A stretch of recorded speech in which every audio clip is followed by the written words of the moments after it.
Salut à tous, bienvenue sur Autoplus, sur la page Facebook d'Autoplus pour un 6e live en compagnie des journalistes de la rédaction. Et aujourd'hui, on accueille notre expert occasion, Pierre-Louis Champeau. Salut Pierre-Louis. Salut Géraldine, salut à tous. Tu es comme moi, tu es dans un endroit confiné, tout de blanc vêtu. C'est sympa. Ambiance mansardée. Voilà, on fait un concours aujourd'hui. Alors vous allez le voir, Pierre-Louis, il est épatant. Vous pouvez lui poser n'importe quelle question sur une voiture d'occasion. En général, je mets ma main à couper, on verra si des lecteurs nous posent des pièges, mais tu as souvent la réponse à ce qu'il dit. Chaque demain, fais attention. Je ferai attention, c'est promis, mais vous allez voir, c'est une vraie encyclopédie. Nous avons de lui poser toutes les questions que vous avez à lui soumettre à propos de vos véhicules d'occasion, et moi aussi j'ai 1,5 milliard de questions. La petite rengaine habituelle, n'oubliez pas de vous abonner à la communauté Facebook sur Autoplus, à nos pages Dailymotion, YouTube pour être au fait de l'actualité bien sûr, pour avoir les dernières alertes et bien sûr être prévenu des prochains lives. Le prochain d'ailleurs, je vous poserai peut-être une petite question à la fin de cette vidéo pour savoir sur quelle thématique vous avez envie de parler. Pierre-Louis, pour commencer, une question toute simple. La rubrique occasion dans Autoplus, c'est un peu un indétrônable, on va dire. C'est comme les essais ou les nouveautés, c'est quelque chose qui est indissociable du magazine. Ça fait partie du journal quasiment depuis sa création, donc 32 ans quasiment aujourd'hui. Effectivement, il faut savoir que quand il se vend une voiture neuve, il se vend 2 voitures d'occasion. Donc finalement, c'est une problématique à laquelle sont confrontés une majorité de gens. Et finalement, on achète plus de voitures d'occasion que de voitures neuves, même si ça fait un petit peu moins rêver. Oh, comment ça fait pas rêver? C'est toujours sympa de s'acheter une voiture d'occasion, un truc un peu... Alors, ça peut être un achat plaisir, j'en suis convaincu, mais on n'a pas le privilège d'être le premier à monter dans la voiture. Et c'est effectivement ça qui pousse certains à se tourner vers le neuf. Mais ça répond en général avant tout à un besoin, et notamment à un besoin lié à des contraintes financières. Alors aujourd'hui, dans cette vidéo, on a décidé de ne pas faire une thématique, de ne pas aborder une thématique particulière. On va plutôt faire une sorte d'énorme question-réponse avec bien sûr les questions que vous nous poserez en live sur la page Facebook d'Autoplus. Et puis ma petite série de questions que je me suis faite. Et pour commencer, cher Pierre, lui, on en a parlé il n'y a pas très longtemps sur autoplus.fr. C'est un sujet un peu marronnier que vous publiez chaque année. C'est le baromètre fiabilité. Alors concrètement, Pierre-Louis, c'est quoi ce baromètre fiabilité qu'on trouve tous les ans dans Autoplus? C'est un état des lieux du niveau de fiabilité des marques. On se base sur les plaintes de panne concernant des voitures de moins de 8 ans et 150 000 km. Alors, on ne retient évidemment que les pannes anormales. Quelqu'un qui aurait des pneus à changer à 100 000 km, on n'en tient pas compte. Mais voilà, on va mettre de côté tout ce qui est panne anormale, donc soit un défaut de fabrication, soit une usure prématurée. On comptabilise tout ça et on le corrèle au nombre de voitures vendues par le constructeur sur la période considérée, en l'occurrence 8 ans, de manière à avoir un espèce de ratio nombre de voitures vendues sur la période, nombre de pannes enregistrées chez nous. Alors concrètement, est-ce qu'il y a un organisme qui fait ça ou est-ce que c'est vous en interne qui gérez toute cette petite entreprise finalement de chiffres et de statistiques? Alors non, cette petite entreprise, on la gère nous-mêmes grâce aux milliers de mails qu'on reçoit tous les ans.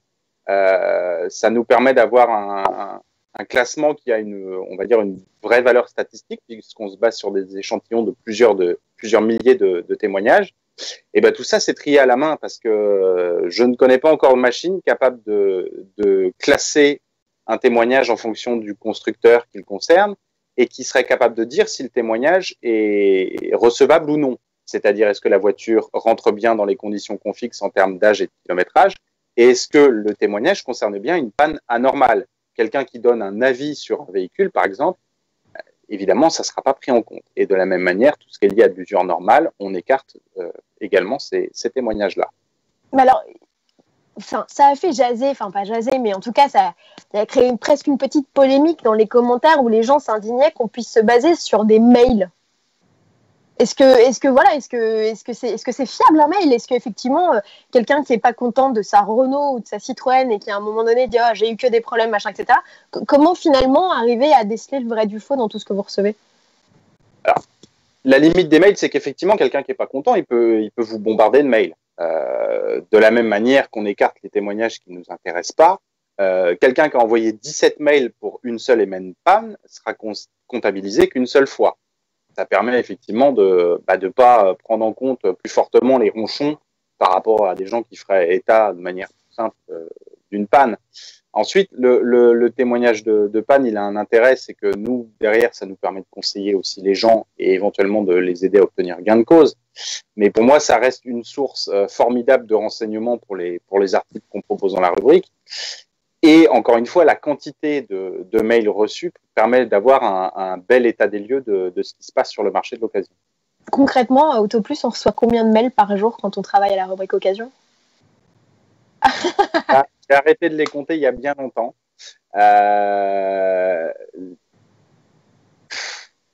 C'est compliqué parce qu'on a des fois des espèces de vagues. Mais sur une journée, on peut être à peut-être une cinquantaine de mails. Là, je ne parle que des témoignages de panne, pas des questions de conseil ou de litiges autres, mais sur des pannes, on peut être à une cinquantaine. Alors après, encore une fois, il faut faire le tri par rapport à ce qui nous intéresse pour le classement. Mais des pannes au sens large, on en reçoit plusieurs poignées par jour, plus les courriers papier, évidemment, plus les coups de fil, mais voilà. Tout ça, ça fait une belle quantité. Manifestement, les dépanneurs ont encore de beaux jours devant eux. Est-ce qu'il existe un site finalement où on pourrait retrouver des pannes dont les propriétaires ont fait écho? Est-ce que ça existe aujourd'hui, une espèce de base généralisée? Le meilleur moyen de savoir si on est confronté à une panne récurrente sur un modèle, finalement, ça peut être de se rendre sur les forums des modèles concernés. Après, un site qui serait capable de déterminer de façon exhaustive la liste des pannes de l'ensemble des modèles du marché, c'est compliqué. En général, on peut trouver de bonnes informations sur des sites spécialisés, soit marque, soit monomodèle. Mais après, avoir un espèce d'état des lieux complet et on va dire un tant soit peu objectif, parce qu'évidemment, sur certains forums, en général, ce sont des fans du modèle. Pour avoir quelque chose d'exhaustif et complet, c'est plus compliqué. En résumé, là, à propos de ce baromètre fiabilité, les marques qui ont cartonné en 2019, c'était qui, quoi? Alors, il y a des habitués aux premières places. Suzuki, cette année, n'est que deuxième, mais ils étaient premiers les exercices précédents. Toyota, lui, a chippé la première place, justement. Donc, les marques asiatiques sont globalement bien placées. Dans les grandes tendances cette année, c'est la belle remontée du groupe Volkswagen, qui a connu des grosses épidémies, mais qui finalement concernent des modèles qui aujourd'hui sont trop âgés pour rentrer dans notre classement. On va dire que la période la plus compliquée pour eux, c'était jusque 2011, voire 2012. Sachant que voilà, un modèle 2011 n'aura pas été comptabilisé pour le classement de cette année. Donc on se retrouve avec une génération de voitures plus fiables que la précédente pour le groupe. Et ça se traduit par des belles progressions, notamment pour Seat et pour Volkswagen. Ça en reste encore un petit peu plus compliqué pour Skoda et notamment pour Audi. Alors Audi, la petite spécificité, c'est qu'ils ont des problèmes qui leur sont propres, qu'ils ne partagent pas avec leurs cousins, ce qui explique en partie leur positionnement plus loin dans le classement. Il y a d'autres lanternes rouges comme ça. Les Français, par exemple, ils sont positionnés à quel endroit du classement? Plutôt au milieu? Les Français sont pas encore en lanterne rouge, je leur souhaite pas, mais ils ont décroché quelques belles positions dans le top 5 les exercices précédents, et que ce soit chez Peugeot, Citroën ou chez Renault, il y a de grosses épidémies qui en plus touchent des organes vitaux, qui les font chuter dans le classement. L'exemple le plus parlant, c'est la fragilité, pour employer un terme très général, du 1,2 litre TCE de Renault. Il y a des gros soucis liés à des surconsommations d'huile, qui équipent beaucoup de voitures du groupe.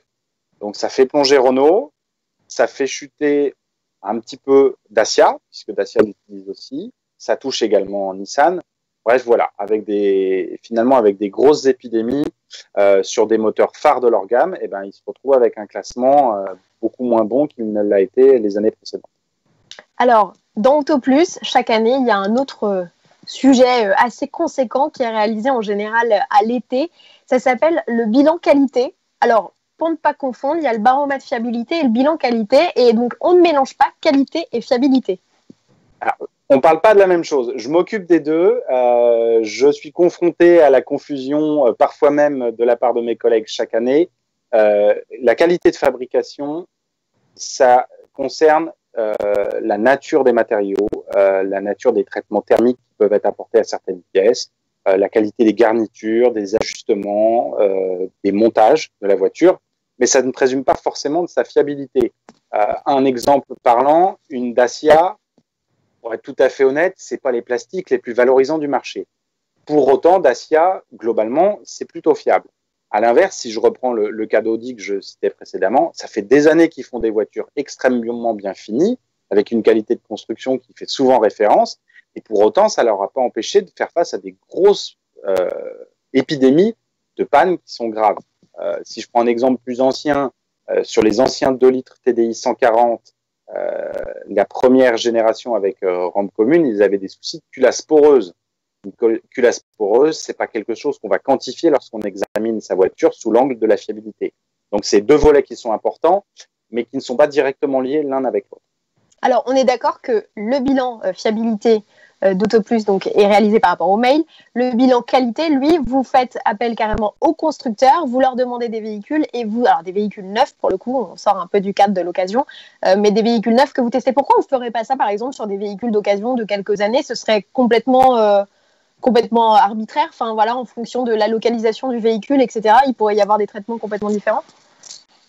Dans l'idéal, je rêverais de pouvoir le faire sur des véhicules d'occasion. La grosse difficulté, qui est peut-être pas insurmontable, mais qui est quand même extrêmement complexe, c'est d'avoir un niveau d'usure et de vieillissement qui soit comparable d'un véhicule à l'autre. Parce que si on prend 2 véhicules d'occasion qui n'ont pas été utilisés dans les mêmes conditions, même avec un âge et un kilométrage équivalent, on peut se retrouver avec des vieillissements qui sont très différents d'un véhicule à l'autre et qui reflètent pas forcément la qualité initiale de construction de la voiture. Donc, il faudrait acheter 160 voitures, les utiliser de façon strictement identique pendant X années et X kilomètres et se retrouver au bout de, mettons, 4 ou 5 ans pour examiner tout ça. J'ai pas les moyens d'acheter 150 voitures. Si je demande à Nicolas Bernard, notre rédacteur en chef, il va pas me donner d'avance sur note de frais. Bref, c'est pas possible. Donc, le point de départ qui est commun et qui permet d'avoir quelque chose d'équivalent entre chaque voiture, c'est un véhicule neuf.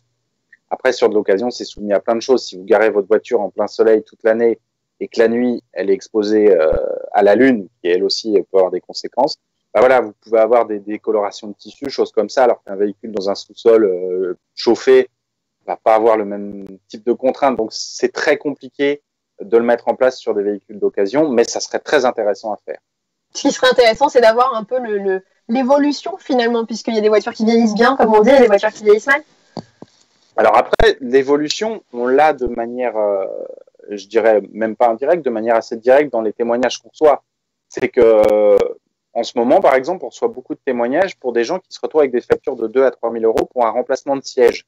Parce que la couture entre la jonction Sky ou cuir et tissu a lâché, parce que les bourrelets ont complètement perdu leur forme initiale sur des véhicules qui n'ont pas 200 000 km. Je parle d'autos de 40, 50, 60 000 km.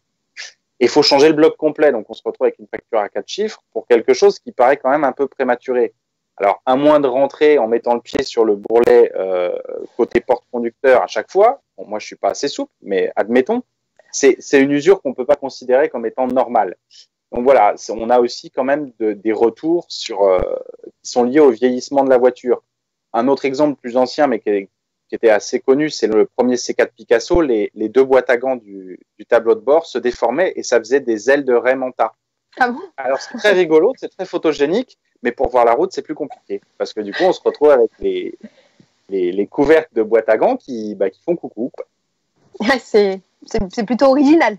C'est sympa, mais sur la voiture du voisin, quand c'est son propre véhicule, ça fait beaucoup moins rire.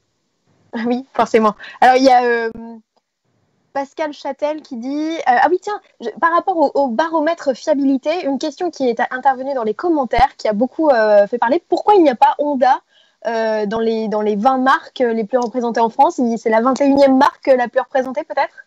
Alors, c'est la limite de l'exercice. C'est que pour que, d'un point de vue statistique, on ne soit pas exposé à trop de risques d'erreur, on ne retient que les 20 marques les plus représentées sur le marché. effectivement, il y a des constructeurs relativement connus qui se placent entre la 21e et la 25e position sur le marché. Mais voilà, je dirais, plus le panel est restreint, plus c'est compliqué d'avoir un résultat qui, d'un point de vue statistique, soit cohérent. Donc voilà, on s'en tient aux 20 marques les plus représentées. Pour me faire les totaux chaque année, ça représente, selon les exercices, entre 95 et 98% du marché. Donc oui, il y a des grands noms qui ne sont pas dans le classement, mais finalement, en termes de part de vente, ça reste des marques qui ne sont pas très répandues sur notre marché. En moyenne, en France aujourd'hui, ça à quel âge un véhicule d'occasion? Alors, l'âge moyen, les voitures sont comme nous, elles vieillissent. On doit être quasiment à 9 ans. Donc, c'est relativement élevé, avec une durée de détention moyenne de 4 ans. Mais ouais, le parc français, aujourd'hui, il frise les 9 ans. Et la tendance, c'est au vieillissement. Ah oui, avec les nouvelles annonces de notre cher président, peut-être que le parc va se renouveler. On ne sait jamais. Alors, peut-être, mais comme les Français roulent de moins en moins, finalement, on peut conserver sans frais excessifs un peu plus longtemps sa voiture. Alors, je profite parce qu'on est donc en direct et il y a Phil Lou sur Facebook qui nous demande: que pensez-vous du Nissan Pathfinder d'avant 2010? Faut-il encore acheter du diesel? Alors, c'est peut-être une question piège tout de suite, mais voilà, C'est une question piège. C'est des véhicules très spécifiques. Le Pathfinder, c'est un pick-up. Pour ceux qui ont besoin d'un pick-up, je ne vais pas réinventer la roue. Un pick-up, ça répond à des besoins particuliers. On a du mal à obtenir les mêmes services avec un véhicule traditionnel. Donc voilà, celui qui a besoin d'un pick-up, pourquoi pas? Là où la question, il y a un élément de réponse assez facile à donner, c'est que Philou, si je ne me trompe pas, parlait de l'année 2010. C'est pas de chance, l'année 2010, c'est une année charnière pour les pastilles critères. S'il peut trouver le même véhicule de 2011, il va gagner une pastille critère et il va se donner un petit peu d'air pour circuler dans les grands centres urbains dans les années à venir. C'est un élément qu'il va falloir de plus en plus prendre en compte pour l'achat d'un véhicule d'occasion, c'est les pastilles critères. Pour les essences comme pour les diesels, 2011, ça correspond à la première année de la pastille la plus favorable. Donc, si on vise un modèle 2010, on peut se dire que pour un budget relativement équivalent, on peut peut-être prendre un an plus récent et se donner un petit peu d'air côté pastille. On parlera un peu plus profondément de ces histoires de pastilles un petit peu plus loin. Pierre-Louis, on parlait donc de cette fameuse fiabilité de nos voitures qui vieillissent, etc. Si aujourd'hui on a un problème avec son véhicule, la bonne méthode, c'est quoi pour dire au constructeur: hey, coucou, ça va pas du tout, mon véhicule est en train de partir en lambeaux? J'exagère. Alors, la première étape, parce que finalement c'est ce qu'il y a de plus simple et de plus naturel, c'est de s'adresser à son concessionnaire. Si on a une panne de toute façon qu'on juge anormale, la condition pour obtenir un remboursement, c'est de faire la réparation dans le réseau.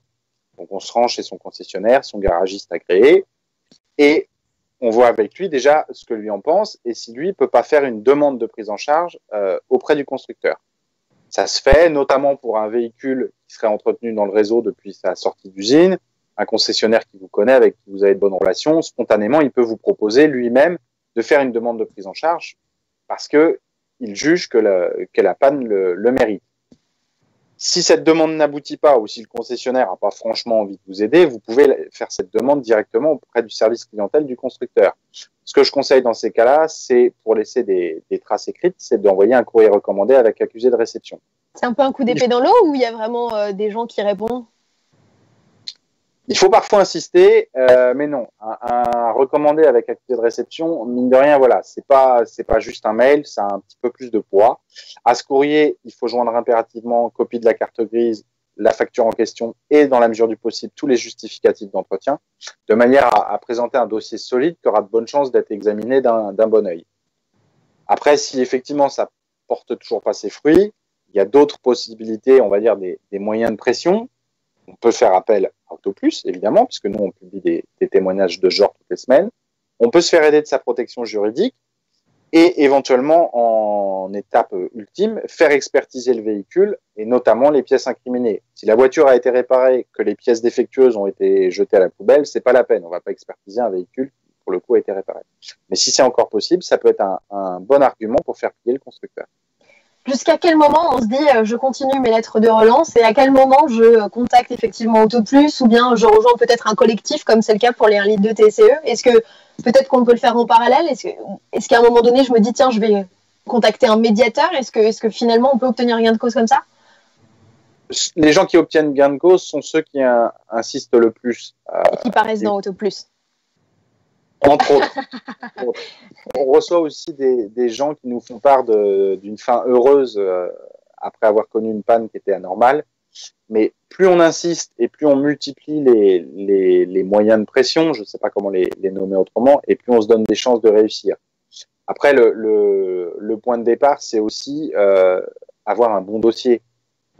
Une cinquième main qui n'aurait pas d'historique et aucune facture à disposition, même si la panne est connue, reconnue et totalement anormale, il sera très difficile d'obtenir gain de cause, même avec un médiateur, même avec AutoPlus, même avec un rapport d'expert. Avoir un dossier bien ficelé, c'est un atout indéniable vis-à-vis du constructeur. Connaître son sujet, finalement, c'est la clé. Connaître son sujet et connaître l'historique de la voiture. Plus il y a des trous dans l'historique, plus c'est compliqué. Alors après, sur des pièces qui ne sont pas qualifiées de pièces d'usure, on a toujours une carte à jouer. S'il manque une facture d'une vidange alors que c'est le GPS qui est HS, normalement, ça ne devrait pas être pris en compte. Ça arrive parfois. Hein. Moi, j'ai vu des lettres de refus pour des soucis de toit panoramique, de GPS, qui faisaient état d'une révision d'une vidange faite en centre auto. Alors, quelque chose de complètement grotesque, puisque ça n'a évidemment aucun lien. Mais voilà, quand c'est sur des éléments qui sont typiquement pas des éléments mécaniques, on peut quand même tenter sa chance parce que, en toute honnêteté, ça n'a pas de raison de ne pas aboutir. Mais plus on a un dossier épais, mieux c'est.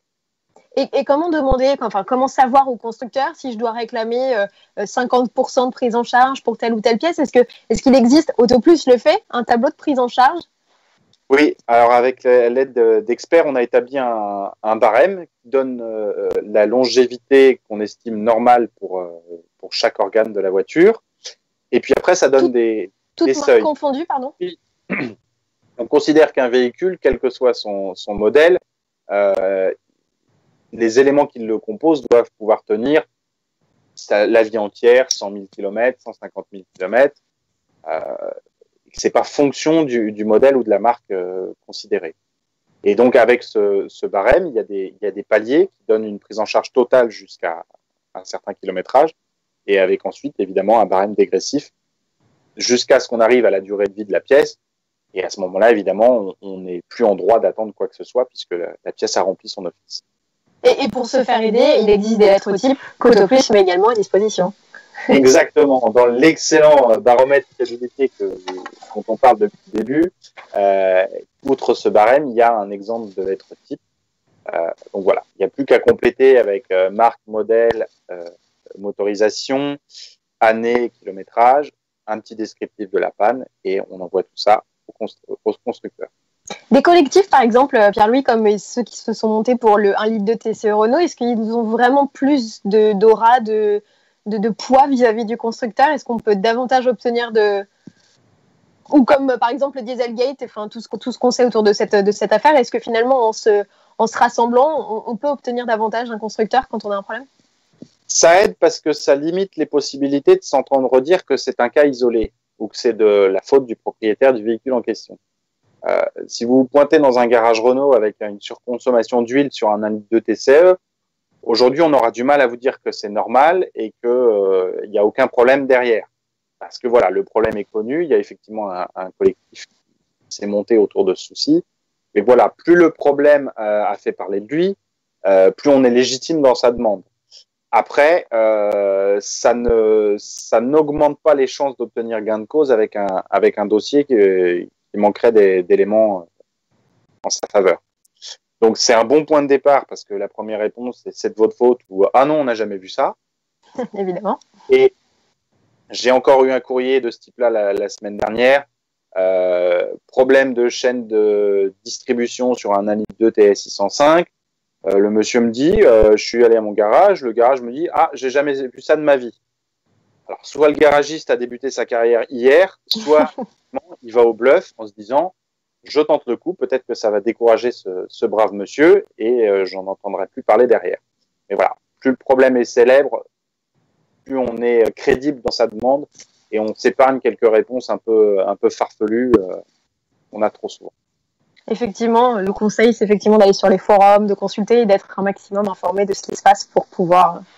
Avec le nom de la pièce, voilà, avec le nom de la pièce défectueuse et le modèle, sur Internet, très vite, on a soit une quantité de réponses impressionnantes, soit uniquement des sites de vente de pièces détachées, ce qui voilà, revient à dire que c'est pas un organe qui pose problème et que la demande de prise en charge est peut-être légitime, mais qu'on est peu nombreux dans ce cas-là. Alors Pierre-Louis, avant de dérouler la suite de mes questions, j'ai Geneviève qui nous dit « J'aimerais vendre ma C4 VTS HDI 110 FAP qui est en pastille critère 3. Elle dit que c'est une première main avec 160 000 km et qui est bien entretenue, mais elle demande en fait si le véhicule a encore de la valeur et aura des facilités à être vendu. » Il a de la valeur loin des grandes villes. Pastille critère 3, c'est encore autorisé actuellement hors pic de pollution. Plus pour longtemps? Au mois de juillet? Non, il n'y a pas... Si, alors j'ai plus les échéanciers en tête, mais il me semble qu'au plus tard, en 2024, ça va se compliquer dans beaucoup d'endroits. Et que pour les pastilles 3, ça va se compliquer bien avant. Ça doit être soit l'année prochaine, soit l'année d'après. Va falloir que je m'y intéresse parce qu'il se trouve que j'ai 2 diesel pastilles 3. Donc très rapidement, va falloir que je ressorte mon vélo. Donc non, ça c'est des voitures qui ont encore une valeur puisque voilà, elle a un kilométrage qui est pas non plus extraordinaire, mais ça va mieux se vendre loin des grandes agglomérations qui ont déjà des pics de pollution très réguliers qui imposent des restrictions de circulation. Je rebondis avec Philou qui nous demande s'il vaut mieux un kilométrage élevé pour une voiture d'occasion avec une année de commercialisation récente ou bien un faible kilométrage avec une année de mise en circulation un peu plus vieille.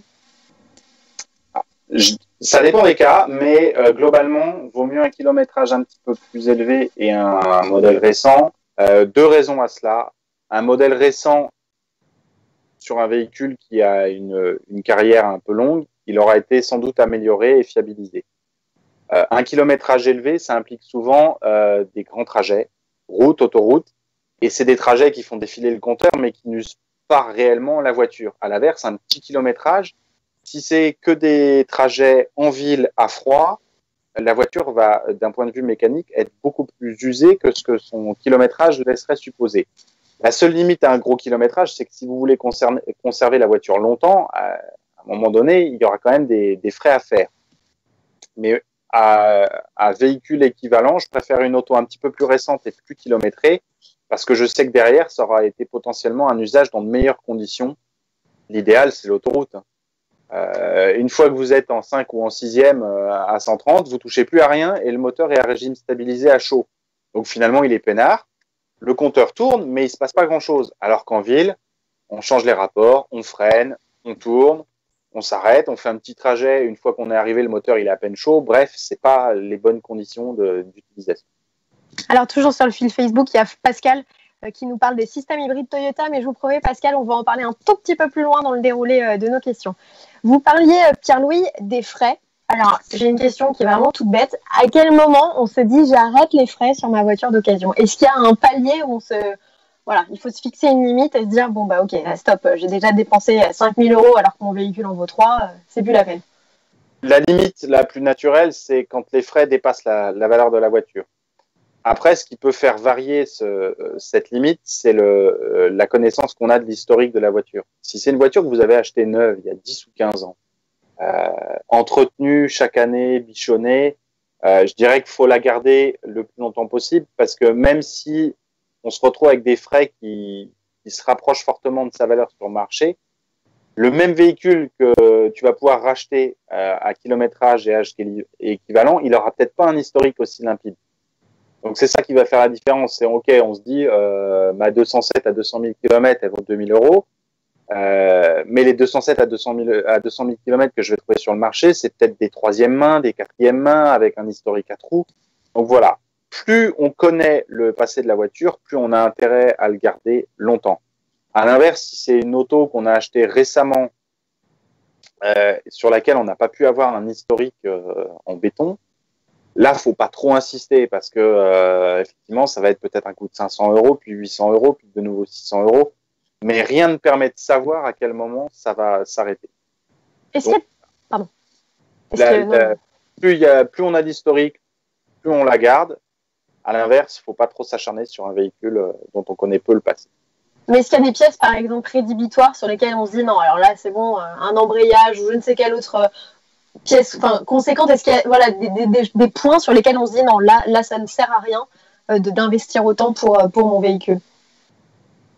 Il y a des pièces qui entraînent des frais importants, mais un embrayage, typiquement, si la voiture a une citadine, un embrayage à 150 ou 200 000 km, ça peut être fait parce que voilà, ça fait partie des frais qui sont logiques sur un véhicule de ce profil-là. À l'inverse, si on commence à avoir un filtre à particules, facture de 2000, 2500 euros sur un diesel qui a 250 000 km et qui est d'une catégorie plutôt basse, donc citadine compacte, c'est sûr que ça fait une grosse somme à dépenser d'un coup et ça n'empêchera pas d'avoir des frais à faire sur le reste de la voiture, liaison au sol, moteur. Donc voilà, c'est sûr que quand on a une très grosse facture d'un coup, ça peut être rédhibitoire. Mais encore une fois, sur un embrayage, bon, c'est des factures qui sont, on va dire, un peu moins chères. Pourquoi pas, si la voiture a encore 100 000 km devant elle, ça peut largement valoir le coup. D'accord, ça c'est un bon conseil. Mais est-ce que, par exemple, il existe un barème des prix des pièces d'occasion ou est-ce que c'est, je ne vais pas dire à la tête du client, mais est-ce que voilà, il y a voilà, une espèce de truc où on peut se dire, on peut budgéter finalement la réparation de son véhicule d'occasion en se disant, voilà, j'ai ça à changer, ça va me coûter tant. Le prix des pièces d'occasion, ça se trouve facilement en site de vente de pièces. Encore une fois, les forums qui peuvent faire état de remplacement. Ce qui est plus difficile à connaître, c'est les temps barémés donnés par les constructeurs pour chaque intervention. Parce que si on reprend l'exemple de l'embrayage, il y a des véhicules sur lesquels ça va prendre beaucoup plus de temps que d'autres. Donc, il y a le prix de la pièce, mais la main-d'œuvre peut largement être aussi coûteuse que la pièce elle-même. Donc, c'est là où c'est un peu plus compliqué. Je crois qu'il y a maintenant possibilité de faire des devis pour des interventions, on va dire courantes, en ligne sur des sites de garage regroupés, ou d'essayer de retrouver des factures équivalentes via les forums, parce que voilà, il y en a qui mettent ça en ligne. Si possible, une facture qui a pas 10 ans, parce que les prix grimpent fatalement. Et puis après, quand c'est sur des grosses opérations, je dirais pas hésiter à s'éloigner des grandes villes parce que le taux horaire va y être inférieur. Et mine de rien, quand il y a 6 ou 7 heures de main d'œuvre, si elle est à 100 euros ou si elle est à 60, ça va se ressentir la note finale. Est-ce qu'on fait confiance aux pièces de réemploi, Pierre-Louis? Est-ce que voilà, on y va les yeux fermés si on nous propose ça? Alors, je dirais oui, à plus forte raison sur des voitures qui ont déjà un petit peu de bouteille en âge ou en kilométrage, parce que finalement, ça rend une réparation financièrement plus accessible et ça permet de prolonger la vie de la voiture. Après, il y a d'autres personnes qui vont être aussi touchées par l'aspect écologique que ça a, parce que finalement, plutôt de jeter, on récupère et on réutilise, donc c'est plutôt pas mal. Mais voilà, dans la mesure où ça permet de diminuer le montant de la facture, c'est très bien. Ça. Et puis, je dirais, si la longévité de la pièce est un petit peu inférieure, c'est pas très grave. Lorsque, si par exemple, tu veux remplacer l'embrayage à 150 000 et que sa durée de vie n'est que de 100 ou 120 000 km, c'est pas très grave parce que la voiture arrivée à 250 ou 270 000 km, voilà, on sait qu'il y aura d'autres frais à faire dessus et finalement, c'est pas grave si l'embrayage il n'a pas encore 100 000 km dans les jambes puisque de toute façon, ça servira à personne. Donc sur des voitures qui ont passé 10 ans, 150 000 km, c'est très bien. C'est très bien et ça rend certaines réparations plus cohérentes par rapport à la valeur de la voiture. On connaît aujourd'hui le kilométrage moyen des voitures d'occasion en France ou pas du tout? Absolument pas. C'était la question piège, je l'ai eu. Je peux inventer un chiffre, mais il sera sorti du chapeau et j'en mets jamais. Allez, on oublie cette question.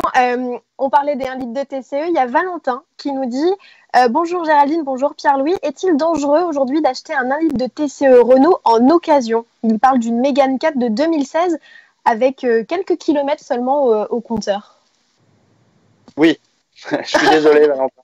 Bonjour d'abord. Et oui, parce que il y a eu des améliorations qui ont été apportées sur ce moteur en cours de carrière, notamment sur le matériau qui compose les segments, puisque le problème de surconsommation d'huile est au départ lié à un problème d'étanchéité des cylindres et donc des segments. Ils ont revu le matériau qui les compose. Et malheureusement, les tests qui ont été effectués après cette modification n'étaient pas forcément meilleurs que ceux qui avaient été faits avant. Donc, ils ont tenté des choses parce que, évidemment, le problème, ils n'ont pas fermé les yeux dessus pendant tant d'années, mais il n'y a rien eu de concluant. Et malheureusement, pour moi, tous les 1,2 litre de TCE, on doit s'en méfier parce que on a des cas de surconsommation avec des remplacements de moteurs à moins de 40 000 km. Donc, même un kilométrage très faible n'est pas un gage de tranquillité. Donc, très franchement, c'est un moteur qui n'est pas désagréable. Dans un passé qui commence à être un peu plus lointain, j'étais aux essais. C'est un moteur dont on a pu dire du bien parce que voilà, il a des qualités, mais d'un point de vue fiabilité, c'est trop risqué pour que je puisse le conseiller, même avec un faible kilométrage et même lorsque il est installé sur un véhicule sorti après 2016. Vous allez vous faire des copains. Ah, je dis ça, je dis rien. Oui, mais si je le conseille, je n'en ferai pas non plus. Donc, mais non, mais il vaut mieux être. Voilà, c'est Auto Plus, on joue toujours carte sur table, on est très franc, indépendant, donc c'est effectivement notre. Faudrait que je me renseigne sur quel camp tape le plus fort, mais voilà, je préfère dire n'y allez pas que allez-y et d'avoir des gens qui derrière me disent bon ben voilà, j'ai suivi vos conseils, ma voiture est en panne, qui paye?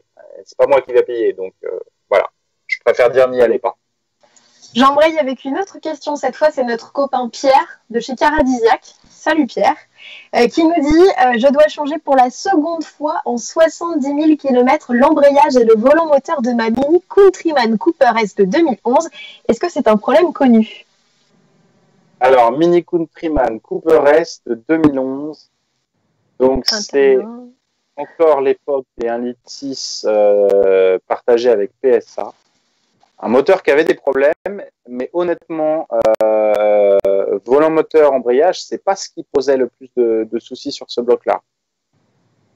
Il avait des gros problèmes de chaîne de distribution, qu'aucun des constructeurs qui l'a utilisé n'a pu régler avant 2012 ou 13.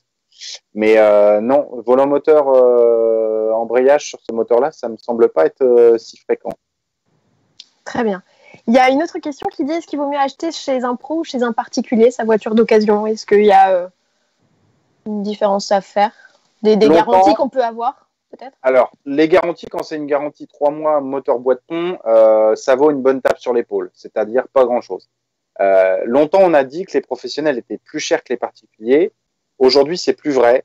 Alors là, il y a eu le confinement qui a changé la donne, mais même avant cette période un petit peu particulière, les professionnels, ils se devaient d'être beaucoup plus réactifs par rapport au marché. Un professionnel qui garde un véhicule sur son parc plusieurs mois, c'est un professionnel qui perd de l'argent.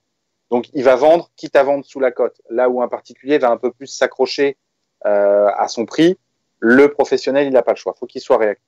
De la même manière, un professionnel, il va avoir une vision sur les tendances du marché.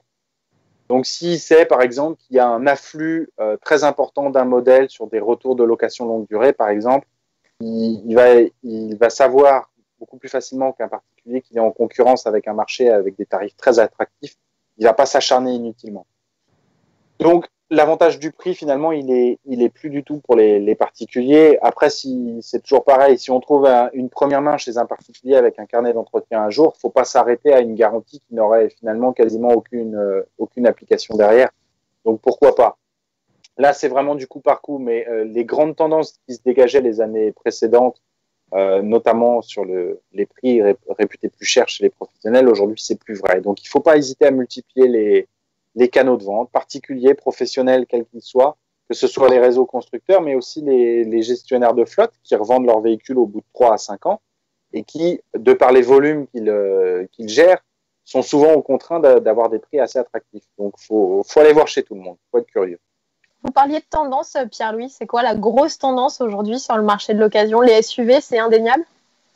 Les SUV, je dirais, avant les SUV, l'essence. On est passé d'un tout diesel à une période tout essence. Alors, dû à un revirement politique, mais peu importe les raisons, le résultat est là. il y a 10 ans, on avait des mini-citadines qui étaient vendues avec des moteurs diesel. Les gros rouleurs, ils sont pas en mini-citadine. Donc, on avait des véhicules qui étaient quand même relativement peu adaptés à ce que les gens en faisaient derrière. À l'inverse, aujourd'hui, on se retrouve avec des gens qui vont acheter des véhicules essence de taille assez importante et qui vont être déçus par la consommation. Mais en tout cas, on a un décalage entre l'offre et la demande. C'est-à-dire que le marché du neuf a basculé assez rapidement de l'un à l'autre, mais il y a forcément un décalage temporel sur le marché de l'occasion. Donc, on se retrouve aujourd'hui avec une forte demande de véhicules essence, mais en parallèle, beaucoup de gens qui revendent leur diesel, éventuellement pour repasser à l'essence. Mais du coup, on a beaucoup de gens qui veulent de l'essence et peu d'offres sur le marché. Donc, ça donne des prix qui sont moins intéressants sur l'essence. Et à l'inverse, le diesel, lui, est beaucoup plus compétitif. Même si en neuf, il reste vendu entre 800 et 1500 euros plus cher, sur le marché de l'occasion, au bout de 4 ou 5 ans, c'est quasiment l'inverse qui se retrouve. Donc voilà, la grosse tendance, c'est l'inversion de polarité essence-diesel. Effectivement, derrière, l'autre catégorie qui a le vent en poupe, c'est les SUV. Les SUV, toutes catégories confondues, ou est-ce qu'il y a davantage d'urbains, de compacts, de familiaux? C'est vraiment... La catégorie qui s'est développée en premier, c'est plutôt les compacts. Mais là, depuis 3 ans, on a un afflux considérable de nouveautés chez les citadins. Donc non, la mode, là, balaye toutes les tailles. Et là encore, ça a des conséquences sur les tarifs, mais des autres catégories. C'est-à-dire que les monospaces qui étaient les chouchous des familles il y a 10 ans, aujourd'hui, c'est pas que c'est ringard, mais plus personne n'en veut, alors que ça rend les mêmes services. Mais du coup, c'est beau, ça a des bons prix. Les prix sont très intéressants. Une berline familiale ou un monospace, c'est vrai qu'on y pense moins. Les gens vont rêver d'un SUV compact ou familial, mais les véhicules finalement que ça a remplacé, ils gardent leur qualité et ils en ont gagné une avec cette nouvelle mode. C'est des tarifs qui sont extrêmement intéressants en occasion. Très bien. Il y a beaucoup de... Je suis pas très... Souvent... il y a beaucoup de questions qui fusent dans les commentaires sur Facebook. Et j'ai Nico qui nous demande si le Koleos est aussi beau que fiable. Alors, le premier Koleos, il a un physique qui est pas resté gravé dans les mémoires. Ils l'ont restylé 2 fois en profondeur.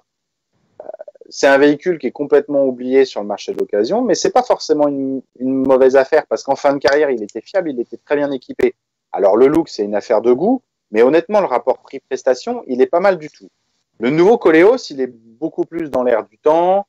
Il a une bouille qui peut plaire.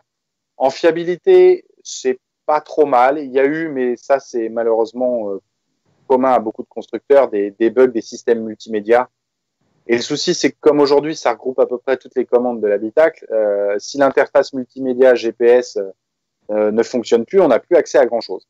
Donc voilà, il y a toujours ce genre de bug, mais que Renault partage avec beaucoup de ses concurrents.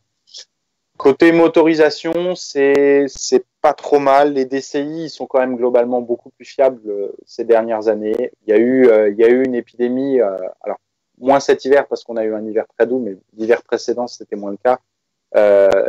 Les DCI Renault qui étaient au sport d'hiver, ils repartaient pas.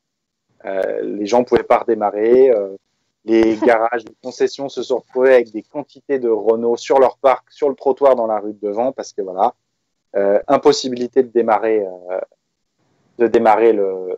la voiture. Donc voilà, les gens sont repartis en train avec leur ski sous le bras. C'était manifestement dû à un souci de condensation du côté du turbo et de l'intercooleur. La condensation finit par tomber dans le moteur, l'eau étant incompressible, on ne démarre pas et c'est tant mieux parce que si le démarreur force au-delà des capacités de son fusible, on casse le moteur. Donc c'était le fusible qui sautait pour protéger le moteur, encore une fois. Et voilà, les voitures ont été immobilisées pas mal. Alors il y a eu des solutions d'apporter, notamment certains envisageaient la pose de protection thermique pour éviter que la voiture prenne froid, et notamment sa mécanique. Cet hiver, il n'a pas fait assez froid pour qu'on se rende compte de la portée de ces évolutions, mais à part ce souci qui, bon, ça fait un petit peu de bruit parce que, voilà, en vacances, on n'a pas tellement envie de s'embêter avec ce genre de trucs. Les moteurs Renault, voilà, les DCI depuis, on va dire sur ces 6-8 dernières années, c'est mieux en fiabilité que ça n'a été. Et heureusement. Je vous l'ai dit, hein, Pierre-Louis est incollable. Vous pouvez lui poser toutes les questions que vous voulez. Il y aura toujours une réponse. On finira par une question à laquelle j'ai, comme le kilométrage moyen, voilà, je peux y aller au bluff, mais voilà, je vais éviter. Ouais. Elle venait de moi, donc voilà. Toujours pour finir sur ce sujet des SUV sur le marché de l'occasion, c'est quoi à peu près les fourchettes de prix, par exemple, sur un urbain, un compact, un familial? Est-ce que, grosso modo, il y a un tarif Alors, les urbains, ils sont pas moins chers parce qu'ils sont arrivés tardivement. Les premiers SUV urbains, si je fais la liste, c'est des noms qui vont faire rire. Mais le Ford Fusion, finalement, c'était un précurseur. Alors, on dit ça, on se prend des tomates sur la tête. Mais je considère, moi en tout cas, que c'était un des premiers SUV urbains. L'un des pionniers qui est célèbre, c'est le Juke. Le problème du Juke, c'est que jusqu'à son restylage, où il a gagné un coffre un petit peu moins rikiki d'ailleurs, il y avait de gros problèmes de fiabilité, et notamment des casses moteurs. Donc, c'est gênant. Un Juke sans moteur, ça fait un joli pot de fleurs, mais voilà, il faut avoir un jardin. Donc voilà, sur les précurseurs chez les citadins, ça a longtemps été compliqué au niveau fiabilité. Et en plus, comme l'offre est faible, les prix sont pas forcément super intéressants. La mise de départ pour un citadin, ça va être 10-12 000 euros. On va se retrouver avec, à partir de 10 000, les premiers Capture, les premiers 2008, qui sont en nombre considérable sur le marché. Et voilà, sur lesquels on a une offre suffisamment vaste pour se faire plaisir et pour écarter les modèles qui, là aussi, ont des soucis de fiabilité. Parce que là encore, même sur les stars, il y a des pépins qu'il faut absolument fuir. Le compact, puisqu'on en parlait tout à l'heure et que c'est le gros de la catégorie, un prix moyen, et ensuite on continue. On trouve aussi des choses à partir de 10 000 euros. Le souci, c'est que là, l'offre est plus vaste, mais qu'il y a beaucoup de nids à problème. Les premiers 3008, les premiers Tiguan, les anciens coréens, Sorento, Santa Fe, Tucson, sur les RAV4, surtout les SUV compacts de la décennie 2000, il y a eu quasiment chez tout le monde des très grosses épidémies de panne et souvent des pannes très graves. Pour faire un espèce de best-of qui concerne beaucoup de constructeurs, on peut parler de volant moteur, d'embrayage, de turbo, de vannes EGR. Certains y ont mis leur petit grain de sel avec des cases de chaîne de distribution, et là en essence comme en diesel. Donc voilà, le problème des SUV compacts à moins de 10 000 euros, c'est qu'on touche une catégorie qui avait déjà beaucoup de représentants, mais c'était des représentants d'une époque où en fiabilité, c'était pas terrible. Donc là, il faut faire vraiment un tri drastique. C'est noté. On continue sur notre lancée de questions et parce qu'il y en a eu dans les commentaires sur Facebook, c'est à propos des hybrides. Pierre-Louis, est-ce qu'on peut acheter une hybride, et je tends même vers les électriques, les yeux fermés sur le marché de la seconde main? Alors non, parce qu'on ne peut pas acheter une voiture les yeux fermés. Déjà, on se cogne. Non, et puis surtout, il y a des vérifications qui sont indispensables. Mais en termes de fiabilité, les hybrides sont au-dessus de la moyenne. Globalement, la première place de Toyota, elle est assez représentative de ce phénomène-là. C'est que Toyota, en France, aujourd'hui, vend majoritairement des véhicules hybrides et sur lesquels, eux, la technologie, ils la maîtrisent depuis 22 ans, si je dis pas de bêtises, avec la première Prius. Donc, c'est une technologie qui est aboutie, qui est fiable. S'il y a autant de taxis qui utilisent ces voitures-là, c'est aussi parce qu'ils en sont contents de ce point de vue-là. Ils ont aussi de bons scores sur la tenue des pièces d'usure. Donc voilà, l'hybride, globalement, c'est fiable. La partie électrique ne pose guère de problème et c'est souvent associé à des moteurs essence relativement traditionnels. Et moteurs essence, 4 cylindres, atmosphériques, c'est des technologies qu'on connaît depuis des décennies, donc il n'y a pas de souci de ce côté-là. L'électrique, il y a une offre en occasion qui se développe. Y compris avec des offres de location longue durée sur de l'occasion. Ce qui, sur une voiture électrique, a un intérêt supplémentaire, c'est que le contrat de location est assorti d'une garantie sur les batteries. Pour un véhicule d'occasion, pour moi, c'est l'idéal parce que voilà, si vous avez des batteries à changer sur une voiture électrique, ça va vous coûter le prix de la voiture. 2 à 3 fois le prix de la voiture. Si je prends une Peugeot Ion qui, au catalogue, a pu être affiché jusqu'à 35 000 euros. Par le biais des remises et des aides gouvernementales, a fini par être vendu entre 12 et 15 000 euros. Aujourd'hui, une Ion de 10 ans qui aurait des batteries à changer, c'est 17 000 € de frais. Ça sert à rien de mettre 17 000 € dans une Ion qui a 10 ans. Donc, voilà. Très vite, sur de l'électrique, le coût des réparations rend les opérations sans intérêt. Sur des modèles plus récents, si je prends une Leaf, une Zoé, où là encore, il y a une offre conséquente en occasion, là, il y a des choses intéressantes. Je dirais, logiquement, les voitures sont d'autant plus intéressantes qu'elles sont récentes parce que les constructeurs ont évidemment travaillé sur l'augmentation de l'autonomie et qu'en parallèle, une voiture qui vieillit perd un petit peu en autonomie. Donc, occasion récente plus électrique, pour moi, c'est une bonne combinaison en ce moment, surtout que les constructeurs ont développé des offres spécifiques qui sont globalement intéressantes. Donc, pour le coup, pour une hybride ou pour une électrique, on s'oriente peut-être, alors davantage pour une électrique, mais on s'oriente peut-être davantage chez un pro pour aller chercher son véhicule d'occasion plus que chez un particulier? Pour avoir un contrat de location, de toute façon, ça va passer par un professionnel. Donc ça, c'est une condition voilà, à laquelle on ne peut pas échapper. Après, sur un véhicule qui serait hors cadre d'une offre de location longue durée, pourquoi pas l'acheter à un particulier? L'intérêt, c'est qu'on peut se retrouver avec un véhicule qui a été bichonné, un très faible kilométrage et un carnet d'entretien un jour. Donc pourquoi pas? La seule limite, c'est que le particulier pourra pas vous faire un contrat de location. Par contre, il pourra éventuellement vous transmettre la garantie constructeur, puisque sur un véhicule électrique, les batteries sont garanties, en général, c'est autour de 8 ans. Donc, une électrique qui a été revendue au bout de 4, eh ben, elle a fait que la moitié de sa garantie constructeur. Donc, ça reste un achat tout à fait envisageable. Une question pas piège de votre ami Jérôme Fombelle. Et quelle est l'offre en E85? Est-ce qu'il y en a? Bonjour Jérôme. Bon, on s'est eu au téléphone tout à l'heure. Bref, non, l'offre, elle est faible parce que les constructeurs en ont eu au catalogue. Mais assez peu. Ford s'y est mis, Dacia s'y est mis, entre autres.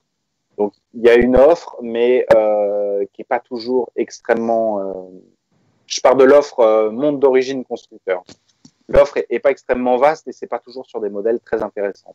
Après, ce qu'il est possible de trouver depuis quelque temps, puisque c'est homologué, c'est des voitures qui ont été équipées en seconde monte, avec un kit éthanol qui a été installé par un professionnel agréé et avec une modification de la carte grise. Donc ça, pour moi, ça peut être très intéressant parce qu'on combine les avantages de l'essence et donc d'une pastille favorable et de l'éthanol qui a un tarif à la pompe qui est absolument imbattable. Donc là, ça... Oui. Non, pardon, non, je l'allais dire, sauf qu'on n'a pas de recul. La galanterie m'oblige. On n'a pas de recul sur la fiabilité, pour le coup, sur ces véhicules-là. Alors, on n'a pas de recul sur la fiabilité pour en avoir discuté avec des installateurs. Eux-mêmes prennent quand même beaucoup de précautions parce que dès lors qu'une voiture est passée entre leurs mains, le concessionnaire a beau jeu de dire que la panne est liée à l'installation du fameux kit. Donc, il y a certains installateurs qui, par exemple, pour ne pas reciter ce fameux 1,2 litre TCE sur lequel on s'acharne, ont arrêté de monter des kits éthanol sur ces voitures-là. Parce qu'ils savent très bien que s'il y a un souci, on va dire que c'est de leur faute. Donc, on n'a pas un recul d'une dizaine d'années sur ces boîtiers-là. Ça, on ne peut pas dire le contraire. Mais les installateurs ont tout intérêt à je dirais, assurer leurs arrières parce qu'ils ont la bonne tête de coupable dès lors qu'il y a un problème. Donc,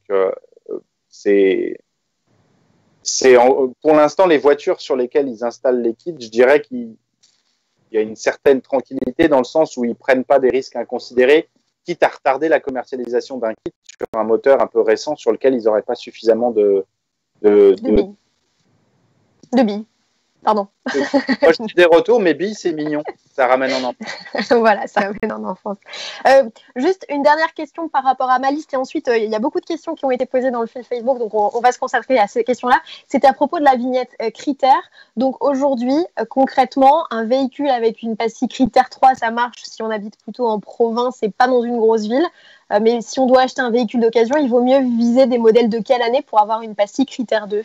Alors, si on repart des pastilles critère 3, qui ont encore le droit de circuler aujourd'hui hors des pics de pollution, pastilles critère 3, c'est à partir de 2006 sur un diesel et 97 sur un essence. Et ça, mine de rien, pour les petits budgets, c'est quand même une bonne porte de sortie parce que les pastilles critères, l'environnement, c'est très bien. Mais à un moment donné, si on dit aux gens, il faut que vous achetiez une voiture qui a moins de 10 ans, bah, tout le monde n'aura pas les moyens.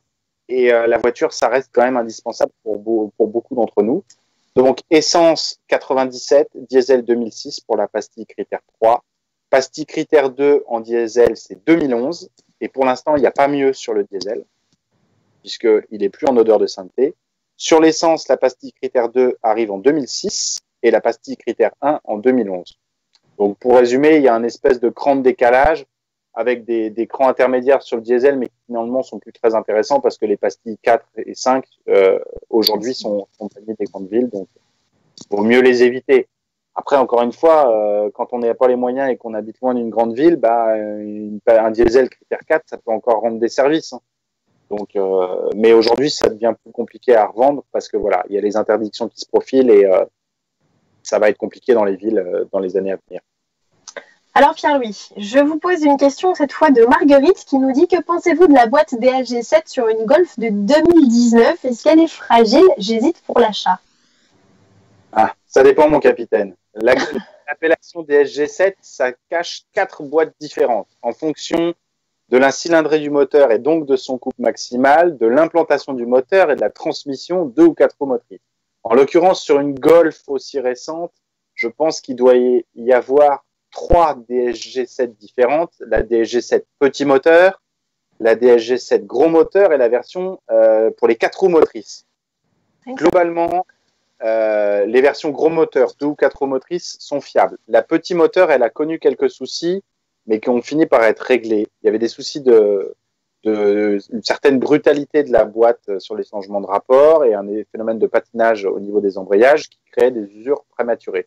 Ce qui a été fait, c'est que les lois de modification, les lois de passage des rapports, ont été modifiées, que l'huile a été modifiée et que, a priori, c'est bénéfique pour la durée de vie des 2 embrayages qui composent cette boîte robotisée et que ça apporte davantage de douceur. Donc DSG7 globalement c'est fiable, sauf les DSG7 des petits moteurs, donc ça doit être moins de 250 Nm si ma mémoire est bonne. Donc en gros 1,2 litre à 1,6 litre en cylindrée. Avant 2018, là j'aurais plus de réticence. Dans les autres cas, c'est plutôt pas mal, sachant qu'en plus c'est une très bonne boîte d'un point de vue agrément et efficacité et consommation. Alors on continue. Grosso modo, juste pour rebondir, on n'a pas à fuir les boîtes auto en occasion. C'est pas moins fiable qu'une boîte mécanique. Si, ça dépend des marques. Oui, ça dépend. Non, il y a eu quelques soucis, notamment sur la boîte DSG. Alors dont on a beaucoup parlé parce que finalement, ça a été quasiment les premiers à disposer d'une boîte double embrayage qui soit agréable et qui soit pas gloutonne. Donc finalement, ils en ont vendu beaucoup plutôt que les autres. Mais aujourd'hui, c'est mieux en fiabilité et il y a quelques soucis, notamment sur la boîte d'essai Renault de temps à autre, mais il n'y a pas de grosses épidémies qui me feraient dire surtout n'y allez pas. Les boîtes auto ont énormément progressé. Alors boîte auto au sens large, robotisé double embrayage, les hydrauliques classiques, les CVT. Aujourd'hui, c'est quand même nettement mieux en agrément et on n'a plus de surconsommation comme on pouvait l'avoir avant. On a même mesuré avec notre labo de Montlhéry des voitures qui consommaient 0,1 à 0,2 litres au 100 en moyenne de moins en version boîte auto que boîte méca. Donc de ce côté-là, il n'y a plus rien à craindre et en agrément, ça a beaucoup progressé. Ce qui explique en partie l'explosion des chiffres de vente. C'est longtemps resté marginal. C'était la boîte des papis et des gens qui avaient du mal avec leur pied gauche. Aujourd'hui, dans les grandes villes, c'est quasiment la norme. Très bien. On continue sur ce groupe Volkswagen, avec une question de Max qui dit qu'il a la pompe de liquide de refroidissement de son Audi S3 qui commence à fuir et son véhicule n'a que 40 000 km. Visiblement, c'est un problème récurrent sur ce 2 litres TFSI. Est-ce qu'il peut espérer une prise en charge et si oui, à hauteur de combien? Alors, les pompes à eau sur le groupe Volkswagen, quel que soit le moteur, c'est quelque chose qui pose beaucoup de problèmes sur des voitures jusqu'en 2012. Encore un petit peu jusqu'en 2014, et en essence comme en diesel. Alors, sur un véhicule de 40 000 km, je dirais que la prise en charge, elle doit quasiment être intégrale, sauf si la voiture a plus de 5 ans. Je ne sais pas si on a l'âge de l'Audi en question. Alors oui, il dit qu'elle a 6 ans. Après 6 ans, oui. Ouais, on peut commencer à admettre une petite vétusté. moi, je demanderais 80% sur le montant total de la facture. Alors, je continue, Pierre. Merci Pierre-Louis pour cette réponse. Avec plaisir. Je suis toujours épatée. Une question d'Alexandre qui dit, alors on s'acharne malheureusement sur ce pauvre 1 litre de TCE, mais si vous avez des problèmes moteurs de d'autres marques, nous sommes tout à fait aptes à en parler. Mais Alexandre nous demande s'il y a des problèmes de courroie qui se désagrègent à votre connaissance sur ce moteur de 130 chevaux. Alors là, il ne s'agit pas du 1 litre de Renault, il s'agit du 1 litre de PureTech. Pardon, PureTech, oui, c'est moi. Oui. Mais à culpa. Non, mais c'est pas grave. Ça permet de parler d'un autre constructeur que Renault. Alors effectivement, les 1 litre 2 VTI et PureTech, ils ont une particularité, c'est que la courroie de distribution est immergée dans l'huile. Alors c'est une technique qui est plutôt rare, mais qui n'est pas inédite, parce que Ford a fait pareil sur son 1 litre EcoBoost, sans qu'on s'en rende compte finalement, parce que il n'y a pas eu de souci. Mais voilà, il se trouve que dans le cas du PureTech, on a de nombreux témoignages où effectivement, ce qui se passe, c'est que le voyant de niveau d'huile s'allume alors que le niveau est bon. En fait, ça veut dire que la courroie est en train de se désagréger et que les résidus de courroie bouchent la crépine, d'où l'allumage du voyant. Alors, il y a deux possibilités. Soit la voiture est peu kilométrée, auquel cas, il faut changer le kit de distribution complet et procéder à un rinçage du moteur. Et sur des véhicules, malheureusement, qui sont plus âgés, plus kilométrés, parfois, la décision est prise de changer le moteur complet. Alors, on a atteint l'heure de direct, mais il y a encore plein de questions qui succèdent. Alors, je fais des questions courtes, vous faites des réponses courtes. D'accord, Pierre-Louis? Ça vous va? Alors, d'accord pour les questions, les réponses, je sais que j'ai tendance parfois à m'étaler un peu. Alors, il y a Alexandre, notre copain Alexandre qui habite à Nantes, qui nous dit, est-ce qu'on peut acheter une wallbox d'occasion en même temps que sa voiture d'occasion? Non, c'est rien du tout. Réponse piège. C'était la question piège. Non, ça peut être une wallbox peut être installée après coup, puisque de toute façon, l'installation de la wallbox est surtout fonction de l'état et de la vétusté de l'installation électrique. Donc, c'est pas, ça peut être lié directement à l'achat du véhicule neuf, mais ça peut être fait sans restriction sur un véhicule d'occasion. Ce qui va déterminer la possibilité ou non de le faire et son coût, c'est voilà. Dans un immeuble haussmannien, ça va être compliqué. Dans un pavillon de moins de 10 ans, ça va être beaucoup plus facile. Agnès qui nous pose une question sur une Twingo première génération avec une boîte auto. On y va ou on n'y va pas? Twingo Easy, c'était une boîte avec un embrayage piloté qui était l'une des pires boîtes de l'histoire. Il s'en est vendu assez peu et beaucoup ont été remontés avec une troisième pédale parce que c'était catastrophique. Donc Twingo Easy, surtout pas, à moins de vouloir la garder dans un optique de collection et de se dire dans 50 ans, je suis le seul à avoir une Twingo survivante. La Twingo avec une vraie boîte auto, pourquoi pas, notamment à petit prix. C'est une boîte auto à l'ancienne, donc ça consomme plus qu'une boîte méca. Ça, faut pas espérer des miracles. C'est un peu mou au passage des rapports, mais finalement, pour une conduite tranquille en ville, à petit prix, c'est un choix qui se défend tout à fait. Vous avez une vraie communauté de fans hein, sur Facebook, je vous l'assure. Il faudrait que je m'inscrive sur Facebook alors. Voilà, il semblerait qu'on soit arrivé au bout des questions de nos lecteurs. Visiblement, il n'y a plus grand-chose à se mettre sous la dent. Plus personne n'a de questions à nous poser. Alors moi, je vais vous en poser une dernière, Pierre-Louis. C'était quoi votre première... Non, pas question piège. C'était quoi votre première voiture? Juste pour qu'on rigole. Alors, ma première voiture, c'était une Super 5. Il se trouve que j'ai fait la conduite accompagnée donc à partir de 16 ans dans les années 90. Ma mère avait une Super 5 et quand moi, j'ai dû m'acheter ma première voiture pour aller étudier et travailler, parce que je faisais les deux, ça a été une Super 5, mais que j'ai malheureusement emplafonné dans la Golf d'un de mes meilleurs amis au retour de vacances, dans une Golf qui a gagné le combat des titans. Et ensuite, je suis passé sur une 205, donc j'ai eu les deux rivales. Et la 205, avec elle, pour le coup, j'ai énormément roulé, j'ai même déménagé avec. Donc voilà, j'ai basculé d'un camp à l'autre dans les populaires françaises emblématiques des années 80. Parce qu'on le rappelle, Pierre-Louis ne travaille pas seulement à la rubrique Occasion d'Autoplus, c'est aussi l'un des membres actifs de la rédaction d'Autoplus Classique, il faut souligner. Oui. Et votre... aussi en très ancienne, mais là pour le plaisir.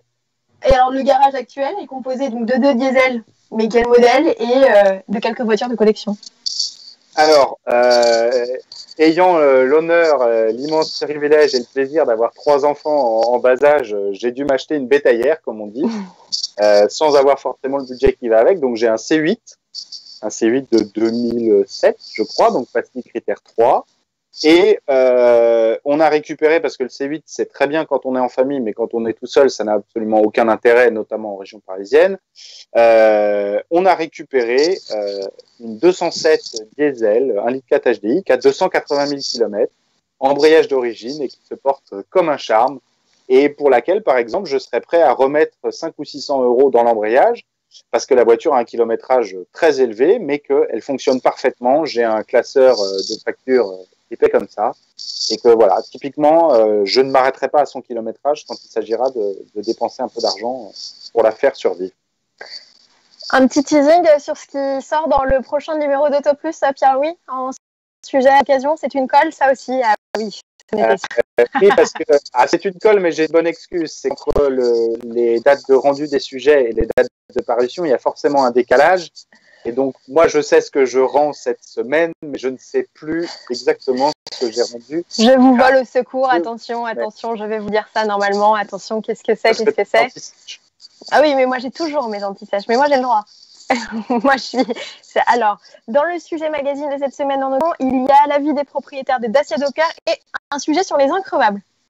Ah, ouais, très bien. Oui, parce qu'effectivement, sujet qu'on n'avait pas forcément fait récemment. Et voilà, la sélection de voitures qui peuvent faire 300, 400 000 km sans problème. Il y a des surprises dans la sélection. Soit des modèles méconnus, soit des voitures qu'on n'aurait absolument pas imaginées comme étant des increvables, y compris des voitures plaisir. Donc, une sélection assez diverse et de modèles sur lesquels on peut compter sur le très long terme. Merci Pierre-Louis pour cette heure passée avec vous en live sur le Facebook d'Autoplus. Merci à vous tous de nous avoir suivis. Alors, je vous l'ai dit en préambule, et donc je vais vous poser la question et n'hésitez pas à répondre dans les commentaires. La semaine prochaine, il y a 2 possibilités. Soit on rencontre François Tarin, qui est à la tête du service actualité d'Autoplus, et avec qui on pourra parler de tout ce qui est prime, bonus à l'achat, radar, enfin bref, voilà, toutes les thématiques plutôt d'actu. Donc ça, c'est une possibilité. Ou bien rencontrer Alan Froly, qui est un des essayeurs de la rédaction d'Autoplus, avec qui évidemment on pourra parler des nouveautés du moment, de quelle voiture il faut acheter, motorisation, essence, diesel, enfin voilà. Donc vous avez le choix, soit la semaine prochaine on parle d'actualité vraiment pure et dure, soit on parle d'essais, voilà, je vais y arriver. N'hésitez pas à nous le faire savoir dans les commentaires. Je vous dis à très bientôt, à la semaine prochaine. Bien sûr, n'oubliez pas de rester en contact sur Autoplus, le site, tout ça, pour avoir les dernières nouveautés et les dernières actualités de nos pages. Je vous dis à bientôt. Salut! Salut!